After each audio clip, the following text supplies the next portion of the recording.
Bonjour mes bien-aimés. Amen. Ceux que je n'ai pas encore vus. Amen. Je voudrais vraiment ce matin nous encourager. Alléluia. Mais avant de rentrer dans le message, je voudrais vraiment, en ce matin, mes bien-aimés, nous encourager à nous soucier les uns des autres. Ce n'est pas mon message, hein, c'est un encouragement que le Seigneur m'a mis dans le cœur à nous préoccuper les uns des autres. Amen. Ne pas dire que chacun se débrouille dans son coin, on a Dieu est pour, comment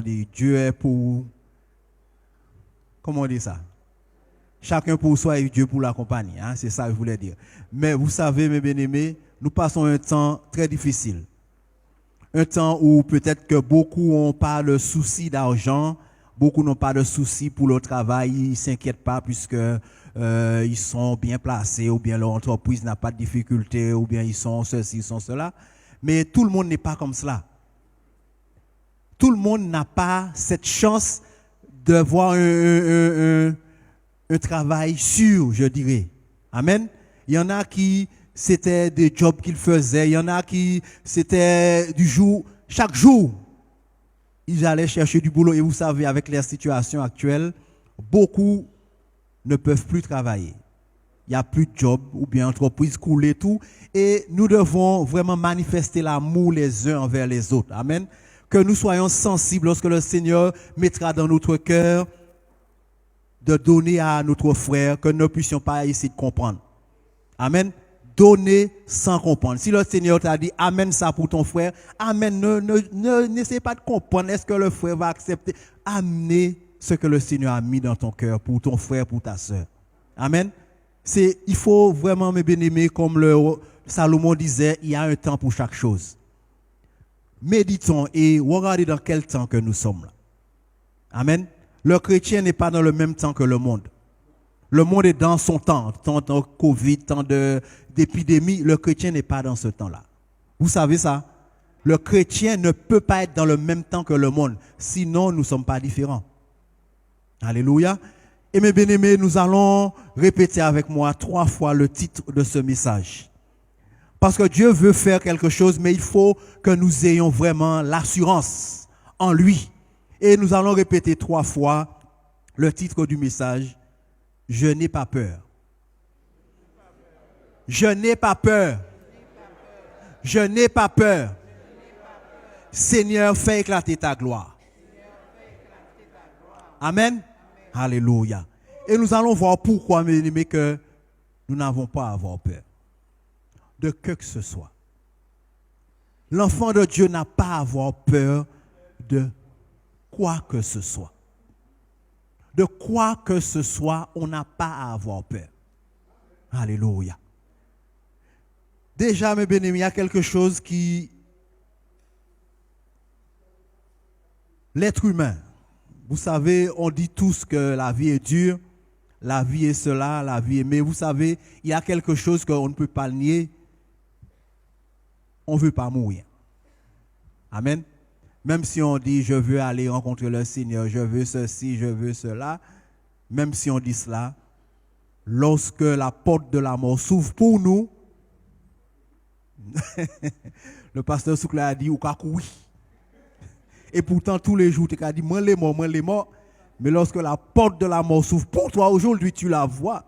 À ce moment-là, on a dit, Seigneur, aie pitié de moi. Amen. Mais nous allons voir quelque chose, mes bien-aimés. Et vous savez que l'enfant de Dieu, même si il veut aller rencontrer le Seigneur, l'enfant de Dieu n'a pas à demander, Seigneur, que je meure. Le Seigneur, c'est lui qui dirige ta vie. Si tu es encore en vie, c'est pour le servir, c'est que ton travail n'est pas fini. Alors, ce n'est pas la peine de dire, Seigneur, prends-moi, ton travail n'est pas fini. Parce que le monde a besoin des enfants de Dieu. Et c'est le temps. La moisson est mûre, mais ce n'est pas nous qui avons, c'est le Seigneur qui a préparé la moisson. Ce qui est en train de se passer, ce n'est pas le malheur. Hein. Peut-être que beaucoup disent, ce n'est pas l'Antichrist qui est là. Ce n'est pas l'Antichrist. Le Seigneur est en train de préparer la moisson pour pouvoir accueillir. Amen. Mais c'est ça. Préparer la moisson, c'est ça. Faire une prise de conscience pour que la parole de Dieu puisse apporter la vie. Amen. Le monde est en train d'être préparé à être moissonné par son Dieu. Amen. Ce n'est pas le malheur. Peut-être que vous allez peut-être me donner des coups de pierre à l'extérieur, mais je vous dirai que ce n'est pas le malheur. Mais oui, il y a que des convertis ici. Même ceux qui n'ont pas encore dit oui pour le baptême, ils sont déjà convertis. Parce que c'est le temps où vraiment la gloire de Dieu va s'éclater. Amen. Et mes bien-aimés, une première chose qu'ils vont nous donner, à ne pas avoir peur de quoi que ce soit. Amen. J'ai du mal à dire cela. Prenez avec moi Hébreux 2, chapitre 2, verset 14. Alléluia. Hébreux chapitre 2, verset 14. Hébreux 2, 14. Ainsi donc, puisque les enfants participent au sang et à la chair, il y a également participé lui-même, afin que, par la mort, il anéantit celui qui a la puissance de la mort, c'est-à-dire le diable. Amen. Il a anéanti celui qui a la puissance de la mort. Ou bien il va anéantir celui qui a la puissance. Il l'a anéanti. Il anéantit d'ailleurs.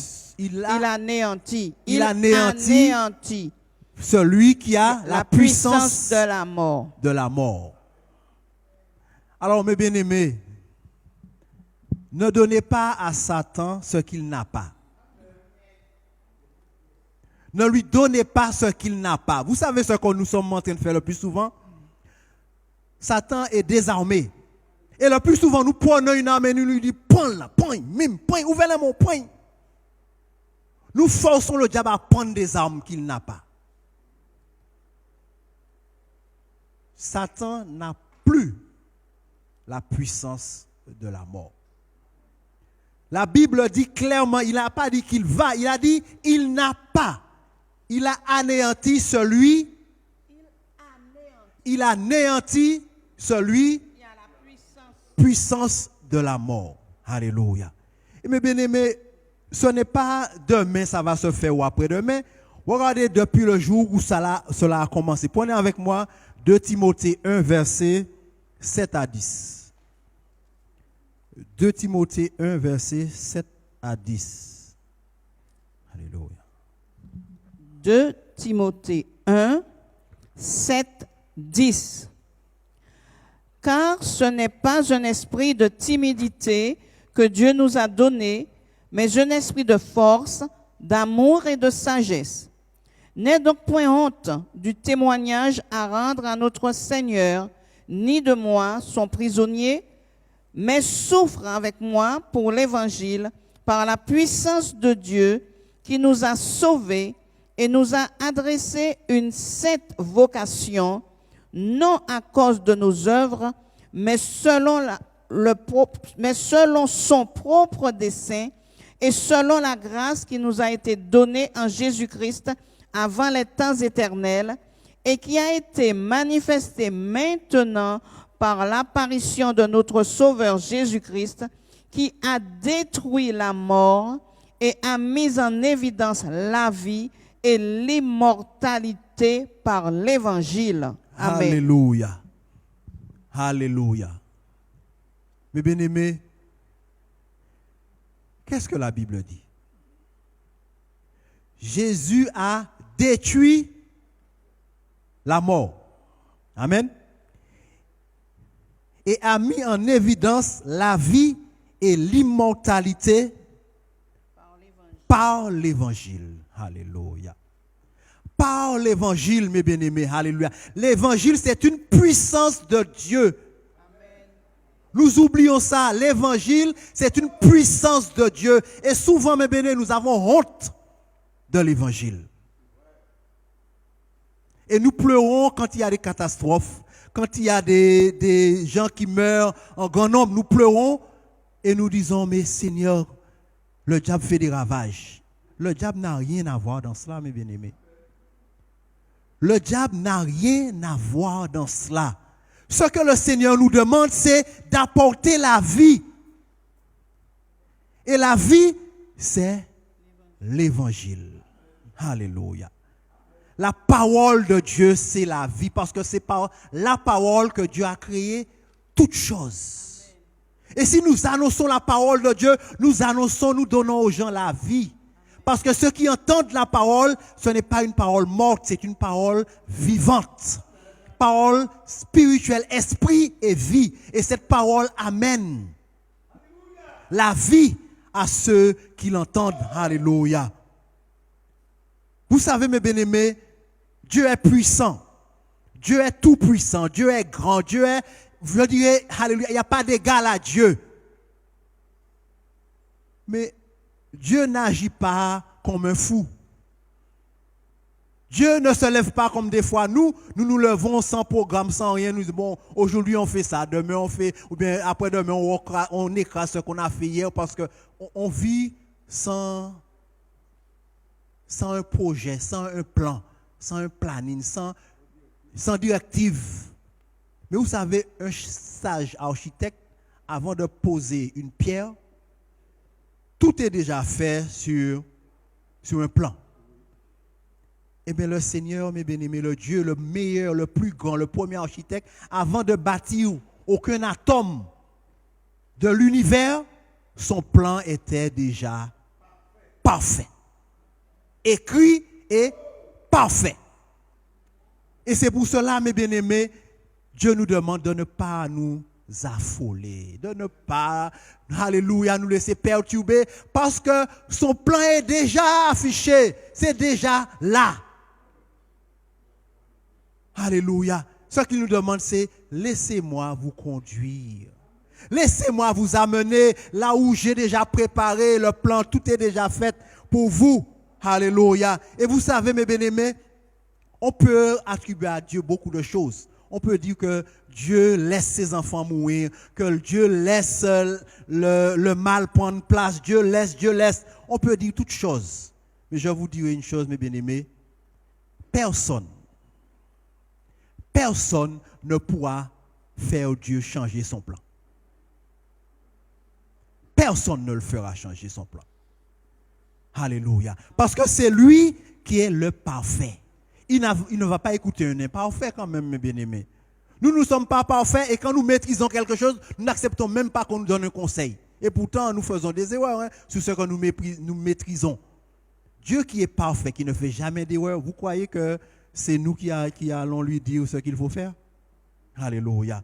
La Bible dit, mes bien-aimés, dans le psaume 116, je vais lire vite fait, avant la venue du Seigneur, dans le psaume 116, ce qui se passait, il disait qu'elle a du prix, psaume 116, verset 15, elle a du prix aux yeux de Dieu, la mort de ceux qui l'aiment.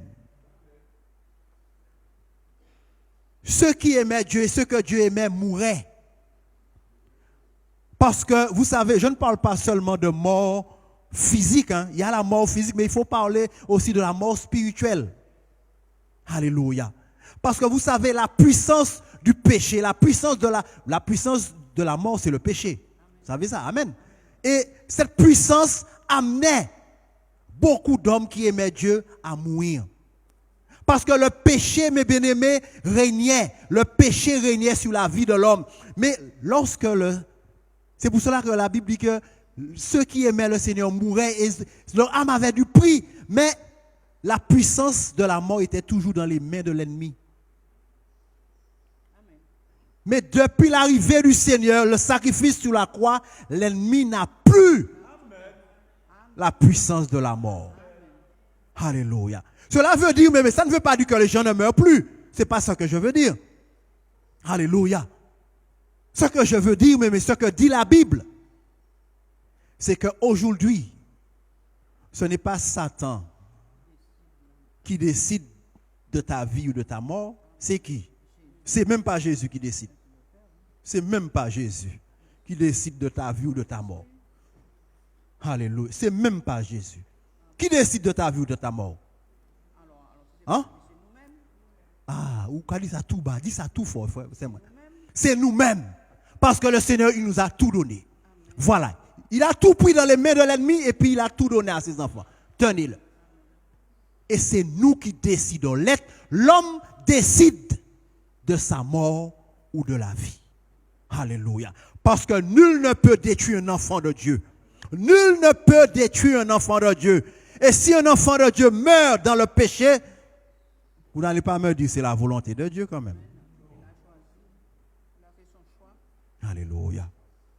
Alléluia. Le pasteur m'a déjà devancé, il a dit, il a fait son choix. Mais je voulais rentrer dans cela. Alléluia. Parce que mes bien-aimés, vous savez, une fois vous avez accepté le Seigneur, nous devenons tous des sentinelles. Hein? Ce n'est pas celui-là qui a un ministère de sentinelle. Dès on est entré dans le projet de Dieu, on est entré dans la barque, on devient sentinelle pour avertir. Alléluia. Et celui qui n'avertit pas, le Seigneur a dit, je vous redemanderai le sang de ceux qui devaient être avertis et qui n'ont pas été avertis et qui sont morts. Amen. Mais bien aimés, nous allons parler de quelque chose qui, je sais que cela peut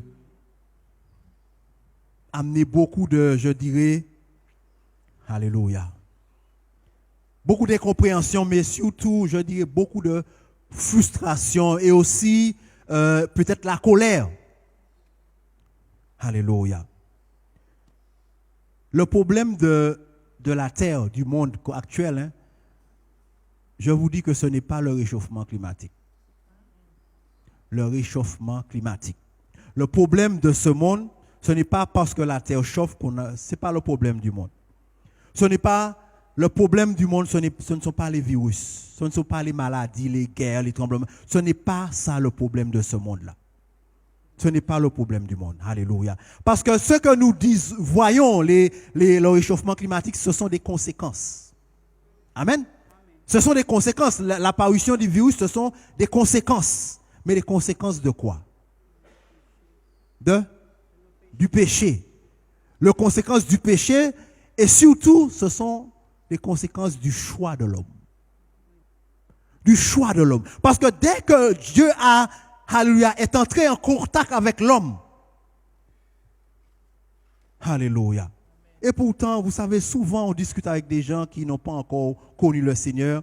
Ils ne comprennent pas comment un Dieu d'amour peut accepter qu'on puisse le rejeter ou bien qu'on puisse dire je ne veux pas de toi, je choisis cette voie-là. Ils ne comprennent pas parce qu'ils disent mais Dieu est amour, il sait que tu fais une erreur, il ne peut pas accepter que tu le fasses. Mais vous savez une chose, mes bien-aimés, et souvent c'est ce qu'on oublie dans les couples, hein, que l'amour te pousse à donner à l'autre la liberté. Personne ne peut être épanoui s'il n'est pas libre. Alléluia. La liberté, mes bien-aimés, ce n'est pas un luxe. Dieu a créé les hommes libres. Et c'est un droit. C'est un droit. Parce que la première personne qui pouvait nous rendre esclaves de lui, c'était Dieu. Amen. Et il ne l'a pas voulu. Il a dit, je vous donne le choix. Le choix de me choisir ou de me rejeter et je respecte votre choix. Bien que je suis là tout le temps en train de vous dire, revenez à moi, venez à moi, j'ai la vie pour vous, j'ai ceci pour vous, mais je respecte votre choix. Et encore aujourd'hui, mes bien-aimés, il y aura beaucoup de catastrophes, beaucoup de choses se passeront encore dans ce monde parce que Dieu veut interpeller l'être humain sur son choix. Alléluia. Prenez avec moi, mes bien-aimés, et puis lisons, je ne suis pas très fort en grammaire, enfin, comme on dit, hein, mais je vais vous dire quelque chose. Lisons ensemble Deutéronome 30, verset 15. C'est pas long, c'est juste un petit verset. C'est pas long. Deutéronome 30, verset 15. Alléluia.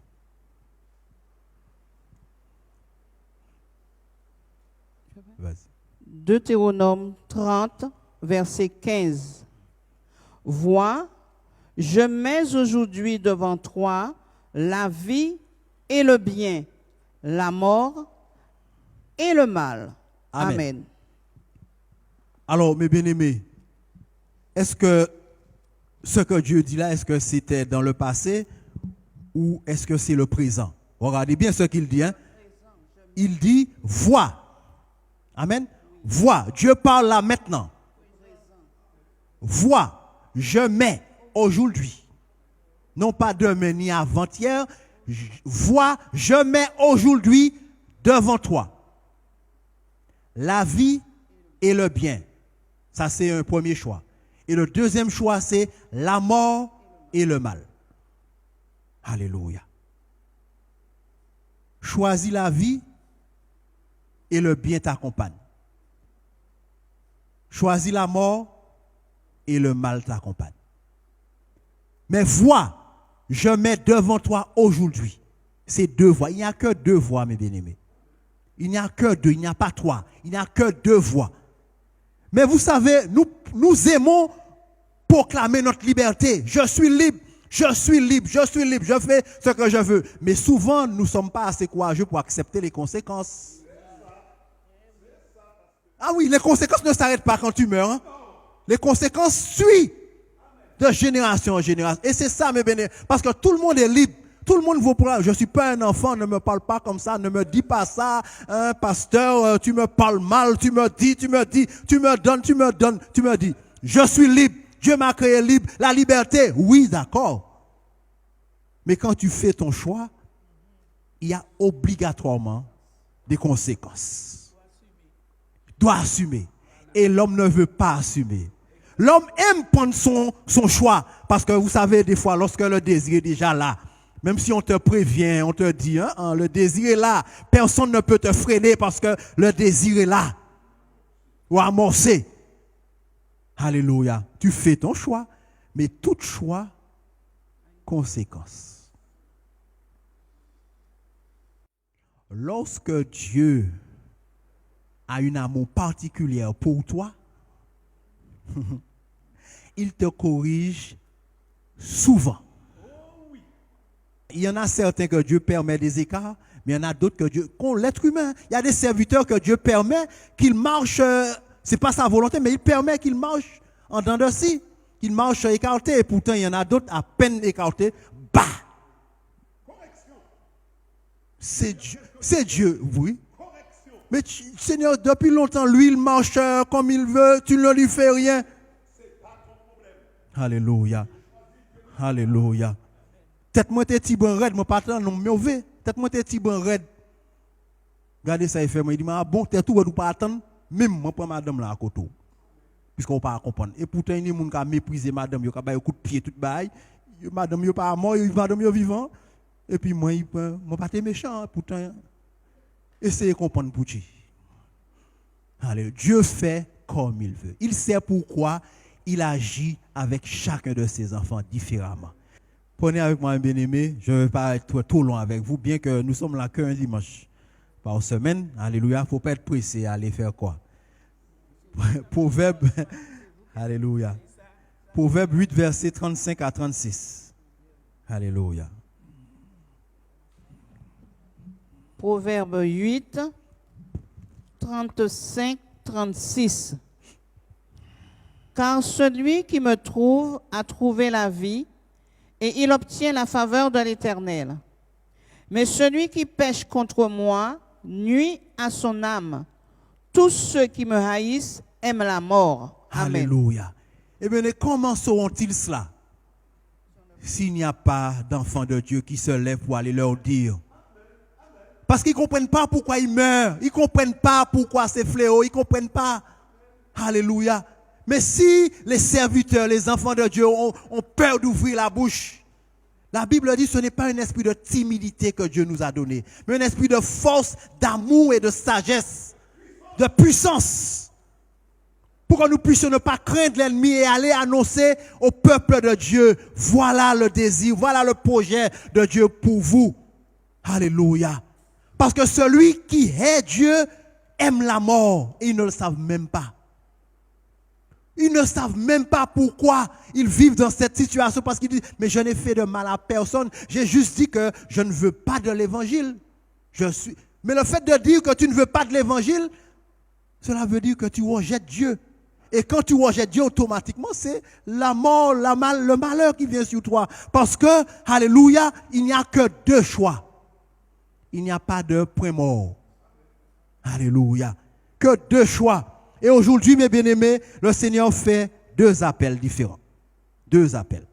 que nous allons lire ensemble et nous allons faire un travail de prière. Alléluia. Vous savez, on n'a pas de réunion de prière le vendredi, mais ce matin, le Seigneur a mis dans mon cœur, après ce message, nous allons faire des prières spéciaux. Nous allons chacun, pas chacun, mais tous ceux qui ont des choses qui leur tiennent à cœur. Amen. Nous allons faire monter les requêtes devant le Seigneur. Vous allez annoncer les requêtes et ensemble nous allons faire monter ces requêtes devant le Seigneur ce matin parce que le Seigneur veut que nous puissions avoir l'assurance que tout ce qui se fait est sous contrôle du Seigneur. Tout est sous son contrôle. Les hommes sont dépassés. Les hommes, alléluia, ils ne savent pas quoi faire malheureusement. Aujourd'hui, ils te disent ça, demain ils te disent le contraire. On peut les en vouloir, mais ce n'est pas leur faute. Ce n'est pas de leur faute. Ils sont dépassés, mais ils ne diront jamais on est dépassé. Ils ne connaissent pas Dieu. Et nous devons obligatoirement, mes bien-aimés, prier pour eux, intercéder pour eux. Amen. Alléluia. Alors pour finir, 2 versets. Dieu fait un appel au monde ce matin. À tous ceux qui n'ont pas encore choisi. Dieu leur dit en ce matin, prenez avec moi, Ézéchiel 18, verset 32. L'appel pour le monde ce matin. Alléluia. Ézéchiel 18, verset 32. Ézéchiel 18, 32. Car je ne désire pas la mort de celui qui meurt, dit le Seigneur, l'Éternel. Convertissez-vous donc et vivez. Amen. C'est ce que le Seigneur demande au monde ce matin. Je ne désire pas. Je ne désire pas ce qui vous arrive là. Ce n'est pas ce que je désire. Mais convertissez-vous. Alléluia. Revenez de votre voie. Alléluia. Rentrez en vous-même et dire, est-ce qu'un être aussi, je dirais, complexe peut être le fruit du hasard? Comment des êtres aussi complexes, l'univers, tout cela, des choses aussi bien placées, aussi bien faites, comment cela peut être le fruit du hasard? Et Dieu demande à chaque homme de rentrer en lui-même et de se poser des questions. Comment le hasard peut faire des choses aussi parfaites? Si le soleil s'avance, mes bien-aimés, vous savez, de quelques mètres, je dis mètres, mais vous savez, ce n'est même pas des mètres, il n'y aura plus de vie sur terre. Tout est bien fait à la bonne distance. Si la lune s'approche trop de la terre, il y aura tellement de marée que la mer même va aller couvrir la terre. Tout est bien placé. Alléluia. Et un corps humain est tellement complexe. Comment cela peut être le fruit du hasard? Alors Dieu demande au monde de rentrer en vous-même. Et vous allez voir de vous-même qu'il y a un créateur, quelqu'un qui vous a créé et qui vous aime. Alléluia. Alléluia. Béni soit l'Éternel. Et en ce matin, pour finir, le Seigneur fait appel à ses propres enfants. Parce que nous avons failli. Il ne faut pas que nous soyons orgueilleux, nous avons failli à notre tâche. Il faut reconnaître, nous avons failli. Et Dieu fait un appel en ce matin pour nous. Alléluia. Prenez avec moi pour finir Hébreux chapitre 3, versets 12 à 14. Hébreux chapitre 3, versets 12 à 14. Et cet appel, ce n'est pas pour le monde, c'est pour les enfants de Dieu. Alléluia. Hébreux 3, 12, 14. Prenez garde, frères, que quelques-uns de vous n'aient un cœur mauvais et incrédule au point de se détourner du Dieu vivant. Mais exhortez-vous les uns les autres chaque jour, aussi longtemps qu'on peut dire aujourd'hui, afin qu'aucun de vous ne s'endurcisse par la séduction du péché. Car nous sommes devenus participants de Christ, pourvu que nous retenions fermement jusqu'à la fin l'assurance que nous avions au commencement. Amen. Voilà ce que le Seigneur nous dit en ce matin. Alléluia. Parce que vous savez, le péché endurcit le cœur. Le péché endurcit le cœur. Alléluia.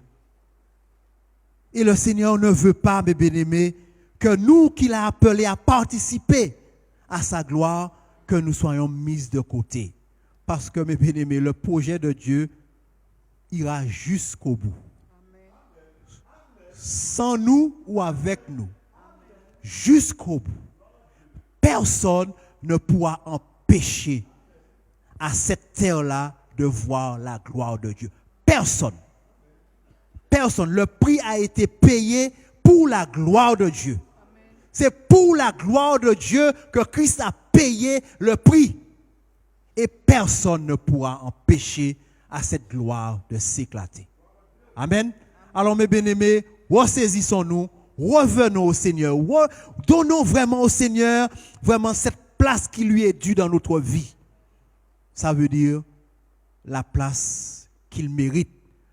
S'il le droit.